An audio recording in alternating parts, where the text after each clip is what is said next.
رسول پاک صلی اللہ علیہ وسلم نے ارشاد فرمایا ایک بنی اسرائیل کی عورت تھی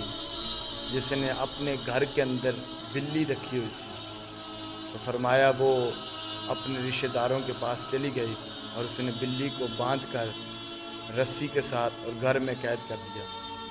سرکار مدینہ صلی اللہ علیہ وسلم نے ارشاد فرمایا جب وہ 3 دن کے بعد آئی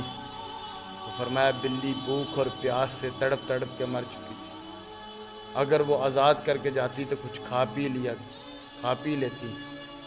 مگر وہ بلی جب مر گئی تو سرکار نے فرمایا جب وہ عورت مری تو اللہ نے اس بلی کا جو اس نے ظلم کیا اس کا عذاب اس عورت کو دے دیا، اور بلی کی صورت کے اندر فرمایا قیامت تک وہ بلی اس عورت کا جسم نوچتی رہے گی۔ تو آج وہ وقت کا امیر ہو، وقت کا مشیر ہو، وقت کا وزیر ہو، وقت کا وزیر اعظم ہو، جس نے بلی پر ظلم کیا